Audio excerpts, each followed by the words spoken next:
Hello friends, മണിമുത്ത് സീരിയലിൻ്റെ promo വിശേഷങ്ങളിലേക്ക് എല്ലാവർക്കും സ്വാഗതമായിട്ടോ ചെയ്യുന്നത്. വേറെ നല്ല ആൻറ്റിയോട് പറയുന്നുണ്ട്, എന്തോ ഭരതങ്ങളുടെ കാര്യത്തിൽ വലിയൊരു സംശയമുണ്ട് അച്ഛന്. കാരണം കമ്പനിയിൽ ഒരു കള്ളത്തരമെല്ലാം തന്നെ നടത്തുന്നുണ്ട് എന്നൊക്കെ പറയാട്ടോ ചെയ്യുന്നത്.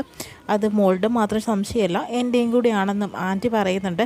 ഇതെല്ലാം തന്നെ ഭരത്തിനോട് ചോദ്യം ചെയ്യുന്നുണ്ട് കൃഷ്ണ. അപ്പോഴത്തേനും ഭരത്തിനാകെ ദേഷ്യം വരുന്നുണ്ട്. കണ്ണ് പൊട്ടനായതുകൊണ്ട് തനിക്ക് എന്താ അറിയാടോ എന്നൊക്കെ ചോദിച്ചിട്ട് അങ്ങനെ കൃഷ്ണൻ്റെ കോളറിന് കയറി പിടിക്കുന്നുണ്ട് കേട്ടോ.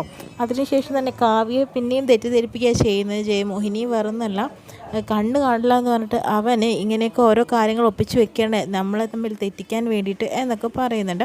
അതിനുശേഷം തന്നെ മണിക്കുട്ടി പ്രാർത്ഥിക്കുക കേട്ടോ ചെയ്യുന്നത്. പ്രാർത്ഥിച്ചിട്ട് എത്രയും പെട്ടെന്ന് തന്നെ അച്ഛൻ്റെ ഈ വിഷമങ്ങളെല്ലാം തന്നെ മാറ്റി കൊടുക്കണം എന്നൊക്കെ പ്രാർത്ഥിക്കുന്നുണ്ട്. അങ്ങനെ അത് മുത്ത് കേട്ട് നിൽക്കുക കേട്ടോ ചെയ്യുന്നത്.